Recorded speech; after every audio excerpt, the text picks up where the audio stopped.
अस्सलाम वालेकुम। मैं डॉक्टर सारा सफदर के फोरम से बात कर रही हूँ। उम्मीद है आप सब खैरियत से होंगे। आज हम हमल के 5वें महीने की बात करेंगे कि हमल के 5वें महीने में किन 3 बातों का ख्याल रखना चाहिए। हमल का 5वां महीना हम डॉक्टरी ज़बान में इसको 20वां हफ्ता भी कहते हैं। इसके अंदर बच्चा जो है वो ग्रो हो रहा होता है और उसके जो डिफरेंट बॉडी पार्ट्स हैं वो बन चुके होते हैं। तो इस टाइम पीरियड के दौरान 3 चीज़ों का ख्याल रखना ज़रूरी है। सबसे पहली और अहम चीज़ एनॉमली स्कैन है। 20 हफ्ते से यानी 5वें महीने से जो बच्चा छोटा होता है वो जो है अभी उसके बॉडी पार्ट्स मुकम्मल नहीं होते और ज़्यादा छोटे होने की वजह से उसके अंदर अगर कोई एबनॉर्मेलिटीज़ या एनॉमलीज़ या पैदाइशी नकाइस हैं वो डिटेक्ट नहीं हो सकते। इसी तरीके के साथ जब बच्चा 22 हफ्ते से ज़्यादा हो जाता है यानी 5वां महीना तकरीबन मुकम्मल हो जाता है तो बच्चे का साइज़ जो है वो ग्रो होना शुरू हो जाता है और उस वक़्त भी बहुत से पैदाइशी नकाइस ऐसे हैं जो तशख़ीस नहीं हो सकते या वो डिटेक्ट नहीं हो सकते। तो हमल के 5वें महीने के अंदर एनॉमली स्कैन करवाना चाहिए। ये बेस्ट टाइम है जिसमें बच्चा ना बहुत ज़्यादा छोटा होता है ना वो बहुत ज़्यादा बड़ा होता है और इसके अंदर बहुत से पैदाइशी नकाइस हैं जो वक्त के साथ डिटेक्ट हो जाते हैं।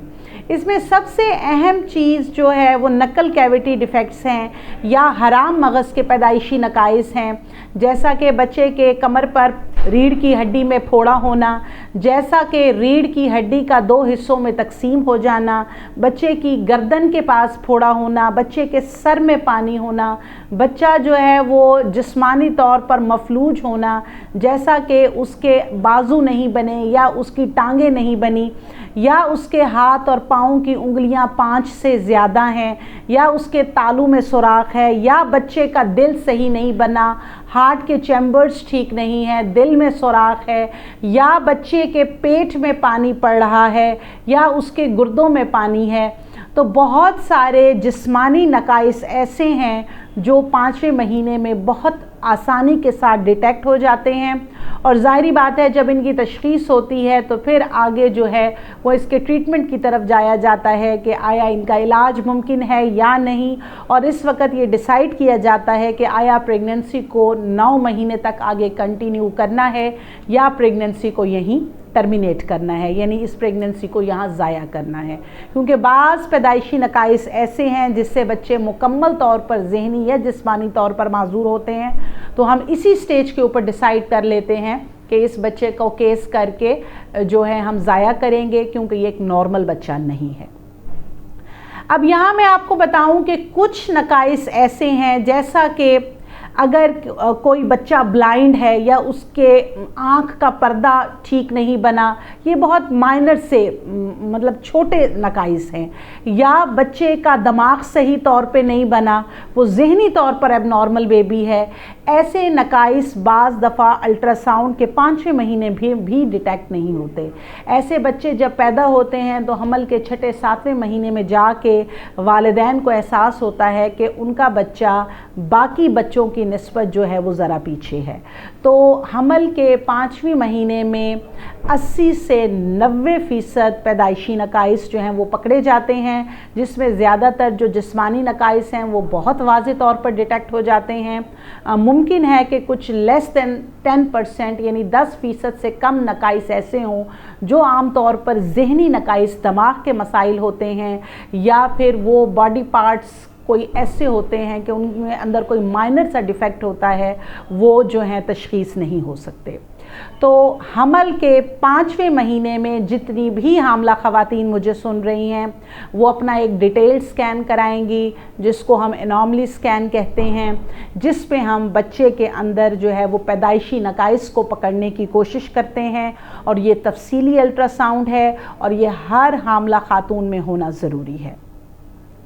फिर हम हमल के 5वें महीने में जो दूसरी अहम चीज़ है जिसका आपने ख्याल करना है वो कुछ खून और पेशाब के टेस्ट हैं, जिसमें सबसे अहम चीज़ ब्लड ग्रुप है। यहाँ हम हामला खातून का ब्लड ग्रुप करते हैं और उसमें RH एंटीबॉडीज़ देखते हैं کہ اس کا بلڈ گروپ پازیٹیو ہے یا نیگیٹو ہے، تاکہ اگر نیگیٹو فیمیل ڈیٹیکٹ ہوتی ہے تو ہم اس کی ٹائملی ہسٹری لے سکیں اور ٹائملی اس کو گائیڈ کر سکیں کہ جب اس کے ہاں بچے کی پیدائش ہوگی تو پیدائش کے فوراً بعد پیدا ہونے والے بچے کا بلڈ گروپ چیک کیا جائے گا۔ اگر وہ ماں کی طرح نیگیٹو ہے، یعنی ماں بھی نیگیٹو ہے اور پیدا ہونے والا بچہ بھی نیگیٹو ہے تو پریشانی کی کوئی بات نہیں ہے، لیکن اگر بچہ پازیٹیو ہے تو ماں کو اینٹی ڈی کا ایک ٹیکہ لگے گا اور یہ بچے کی پیدائش کے فوراً بعد 72 گھنٹے کے اندر ٹیکہ لگنا ضروری ہے۔ تو نیچرلی اگر یہ چیز وقت سے اس کی تشخیص ہو جائے گی، حاملہ خاتون کو، اس کے شوہر کو، اس کے گھر والوں کو یہ چیز کنفرم ہوگی کہ جی ہماری خاتون کا بلڈ گروپ نیگیٹو ہے، تو نیچرلی وہ ذہنی طور پہ تیار ہوں گے کہ ڈیلیوری کے بعد ہم نے بچے کا گروپ چیک کرانا ہے اور وہ پھر مستقبل میں آنے والی پیچیدگیوں سے محفوظ رہ سکتے ہیں۔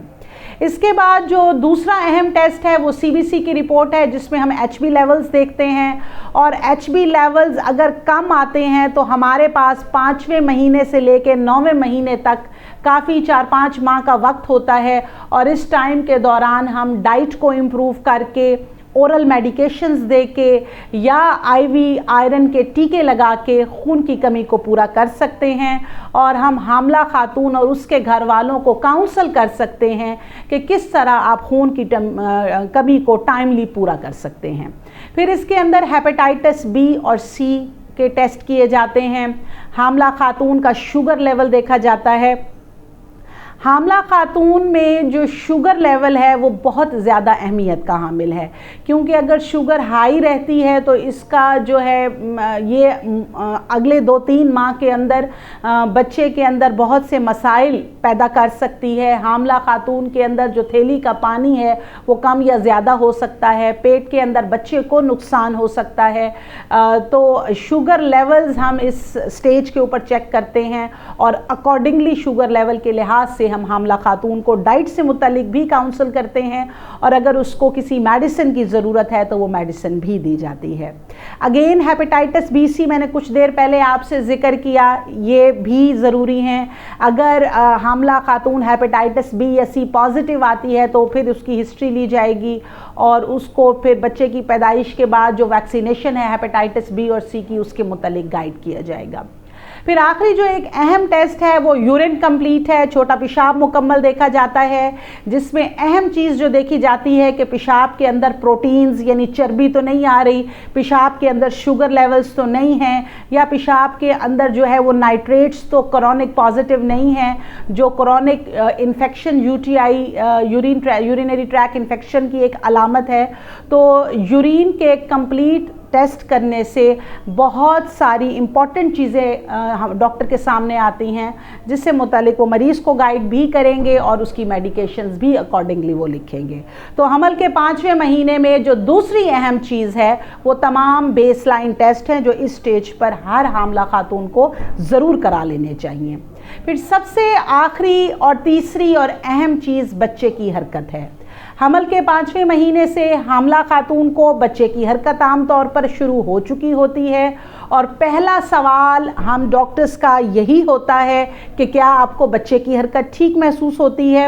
اسی طرح سے گھر میں اگر بڑی بوڑھیاں ہیں تو ان کا بھی پہلا سوال حاملہ خاتون سے یہی ہوتا ہے کہ کیا آپ کو بچے کی حرکت ٹھیک طریقے سے محسوس ہونا شروع ہو گئی ہے۔ تو اگر کسی بھی حاملہ خاتون کو حمل کے 5ویں مہینے تک بچے کی حرکت ٹھیک سے محسوس نہیں ہوتی تو اس کو ڈاکٹر سے رابطہ کرنا چاہیے۔ تو ڈیئر لیڈیز جو مجھے سن رہی ہیں، آپ نے حمل کا 5واں مہینہ لگتے ہی ان 3 چیزوں پہ خصوصی طور پر دھیان دینا ہے،